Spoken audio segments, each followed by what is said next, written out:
Okay,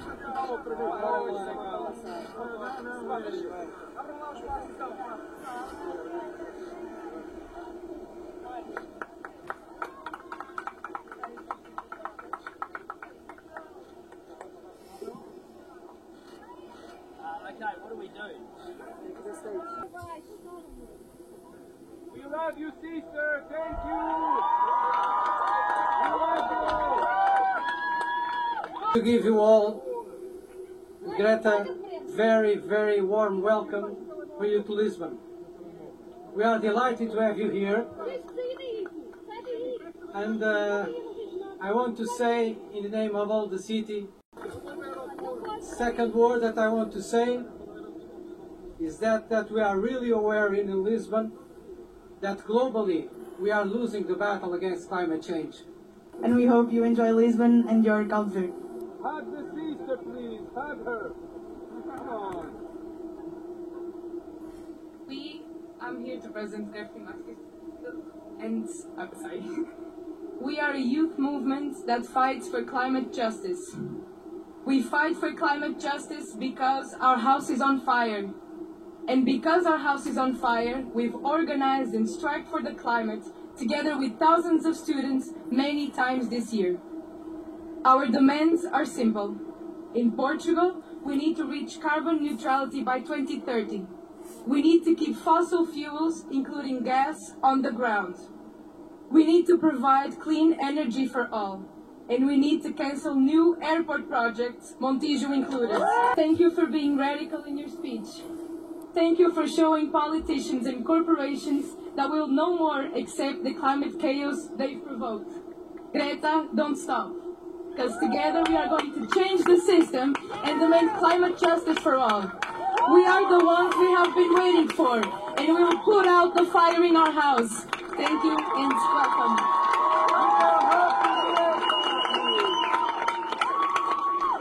Now we have a brief remark, because social justice is climate justice. We have a brief remark from Abel Rodrigues from Amazonia.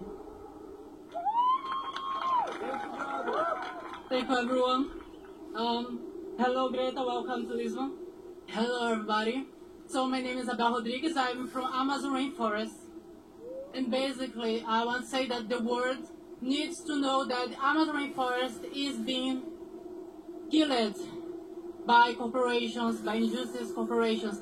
And I have to say to the world that the people from Amazon Rainforest are being killed every day, and the world needs to know this. I want to say very thankful to Greta to be the biggest and most active voice in this battle. And I want to ask for all of you, we need to save Amazon Rainforest, please. Please. Thank you, everyone.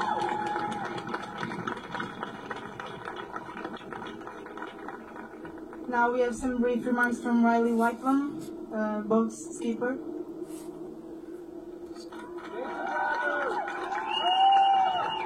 Hello, everyone. That's all right. I'd just like to say a few comments about the trip. It's not really recommended to cross the North Atlantic this time of year, and it was quite an eventful trip. I think we managed to dodge 60 knots and 7-metre waves twice. We had a huge wave come over the top and rip a chair off the deck. We snapped a few ropes that were very important. A lot of stuff happened. It feels like we sort of crammed about 3 years worth of experience into 3 weeks. It was a very difficult trip. I hope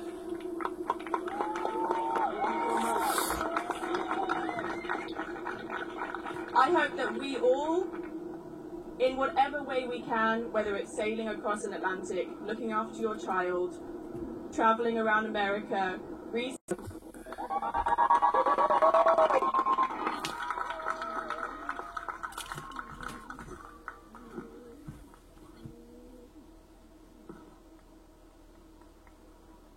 well, first of all, thank you all, everyone, so much for coming here and for welcoming us.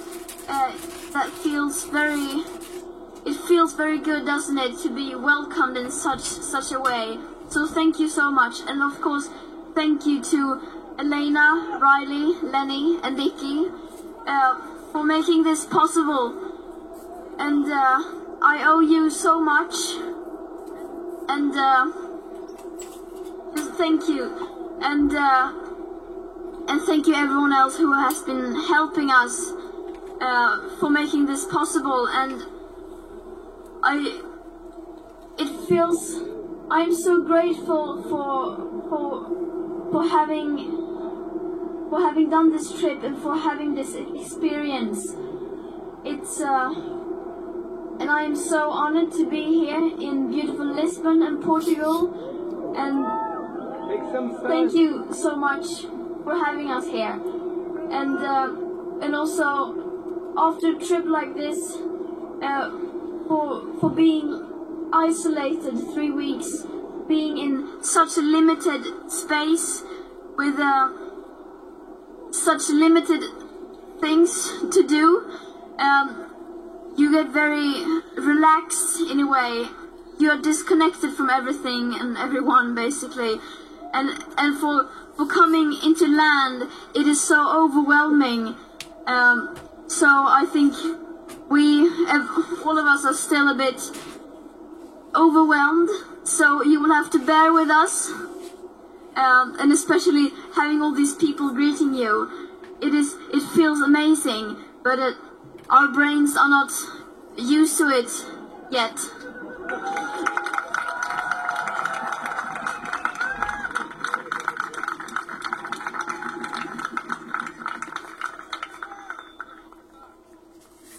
And it feels so amazing to be home back in Europe. I have been on quite an adventure, and we've all been on quite an adventure, and it feels good to be back. And of course I, as well as the other climate activists, we will not stop. We will continue to do whatever we can.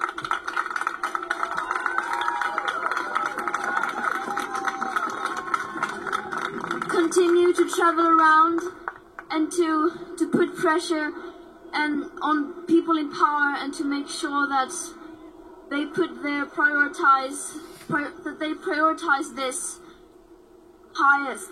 And then eventually we will be going to COP25 in Madrid, and we will continue the fight there to make sure that within those walls the voices of the people are being heard, and that the voices of the future generations are being heard, and that the voices from the people, especially from the global south, are being heard. And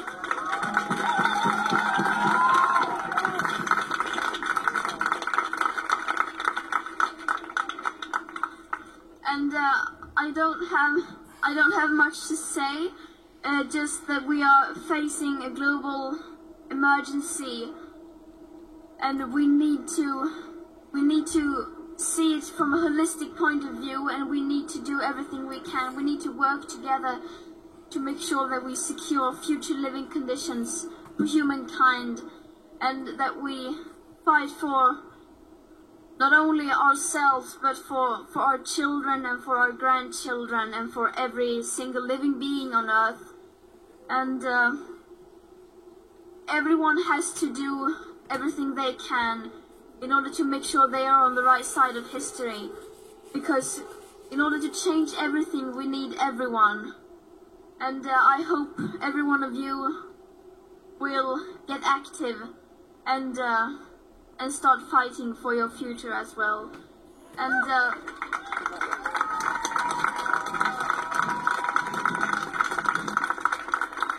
And once again, thank you to these people, to Riley, Lenny, Elena, and Nikki for doing this. This trip has been great. Actually, I think we needed some relaxing time, all of us, especially me, some time to sort of think everything through and to relax. And now I feel good. I feel like I want to continue now. I feel energized, and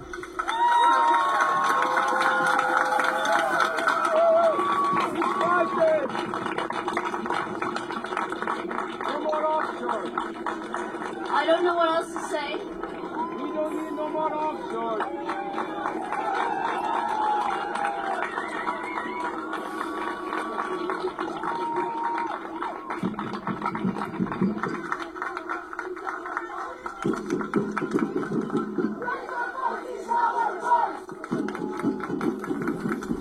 Now we have a little time for like 15 minutes for questions and answers. First, Aldia. Yeah. Hi Greta, I'm from Estonia, and I would like to know, do you have any specific plans to show to the politicians what we can do to change the climate?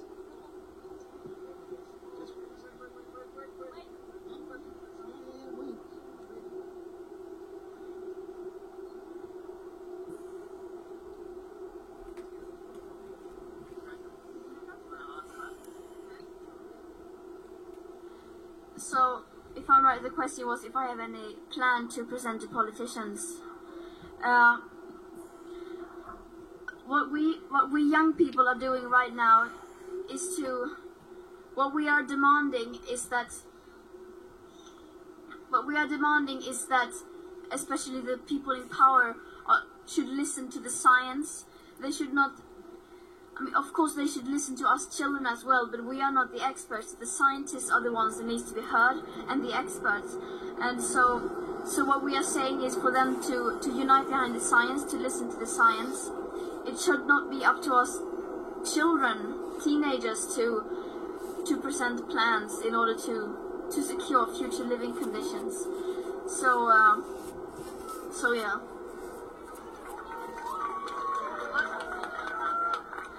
If I got seasick the first day, only the first day. A bit, but yeah, I got a bit seasick. But then the rest of the trip, nothing. So yeah, I was very lucky, incredibly lucky, and I don't think not many of us we didn't suffer from seasickness on the boat. I think at all. So we are very grateful for that. Hi Greta, I'm Luis from Chile. I'm just sorry for this. I think this is not about the politician, but we are in Chile. We are the only country that we have the private water. That's really awful, dangerous for us. The president of Chile is the owner of the water. The government is the owner of the water, and the ministers have the big part or the greatest part of the water in Chile. It's not a question, but the people need to know this. People know Chile is the only country with the private water. That's all. Thank you very much.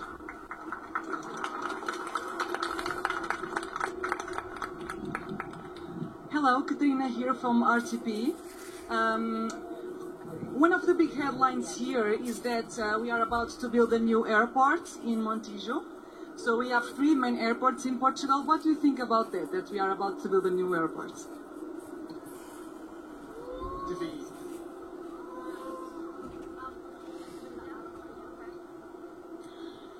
I don't know the full background of this, but I mean, when we are thinking of planning such things in the future, we need to put this in a bigger perspective and to really look at it. How will this benefit us, and will this do more good than harm? And we need to look at it from a bigger perspective, and also from a perspective of a bigger time scale. So we cannot only think about today and what we want today and what benefits us today, but also in the future. Okay, Greta here. Good morning from Spain, Mediaset. You hold my microphone, thank you so much. From Mediaset, Spain, Cuatro al Dia show. Welcome here. We know you arouses a lot of good emotions in everyone. Your movement, your message. Look around, hundreds of people, activists, journalists. Many of us have got here by plane. As you can imagine, I come from Madrid. So the question is, for those who can't afford traveling by a sailing boat, what cheap options would you recommend us to take?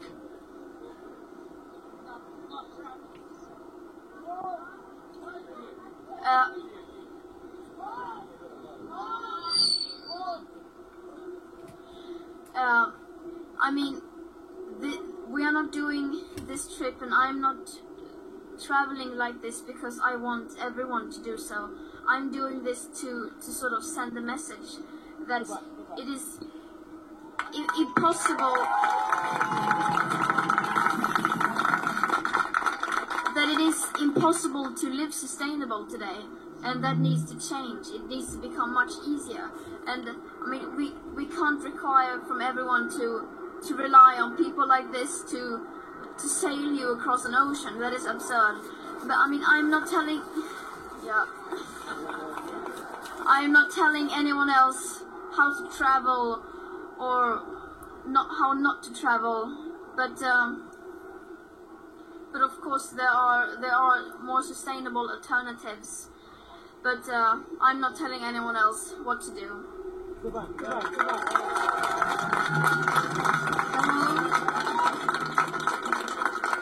Hello, Greta, to TVI. It's a Portuguese channel. So my question is, do you receive the letter of our environmental minister?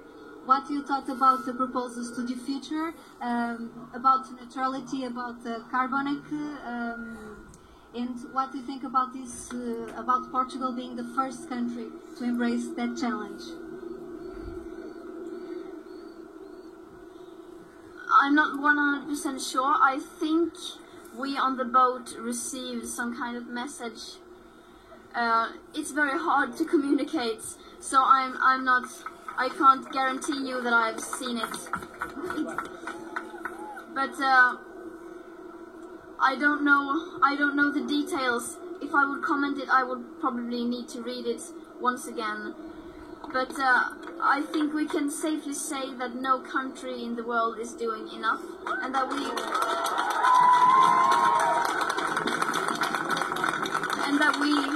we all need to do much more than we are doing today.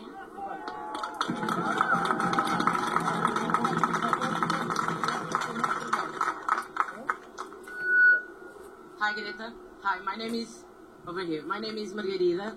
I work for a news magazine for kids and young people. So I have a question for you about this topic. People say that you are an angry kid, adults mainly. What do you have to say to them?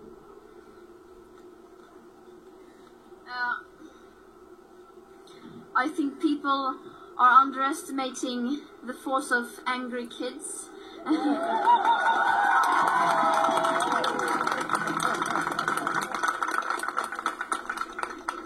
I mean, we are angry, we are frustrated, and that is because of a good reason. If they want us to stop being angry, then maybe they should stop making us angry.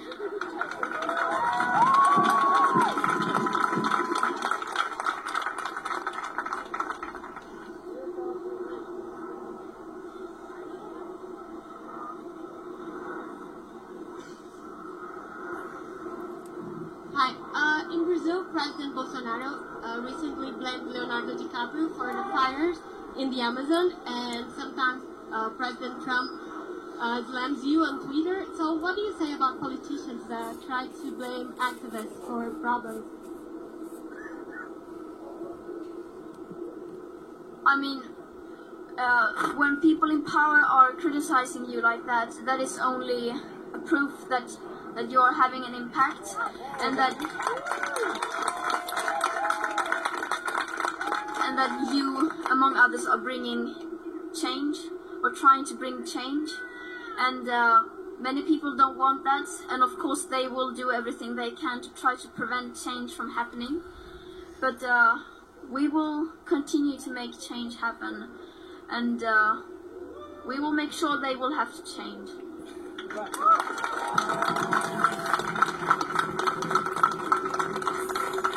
Hi Greta, my name's Victoria, I'm from Reuters. What is the main thing you want to see coming out of COP25 in Madrid, and where are you going to go next? What's the next step for you?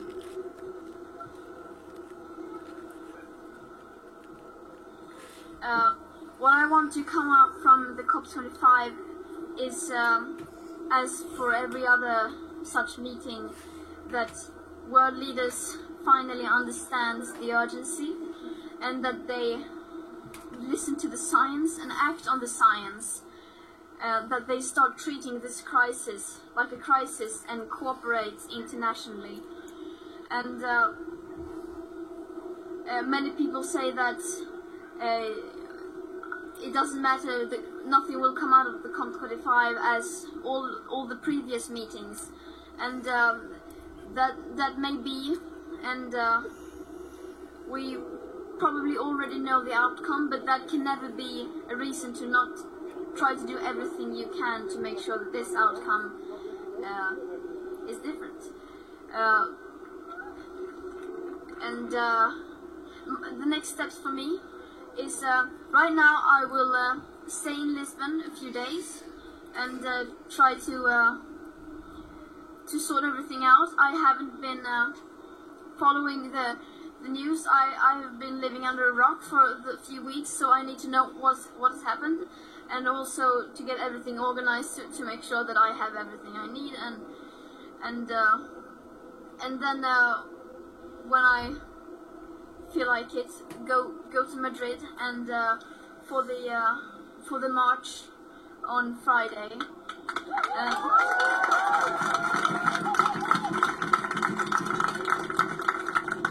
And then I don't know. I will have to create a schedule for the COP25, as I haven't been able to do so during the trip, and so now I will have to choose which events I want to participate in and what I want to do, and also talk with other activists, local activists, what we will do.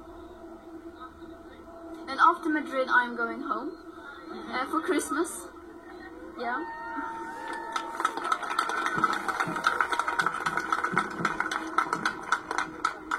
So the press conference is closed.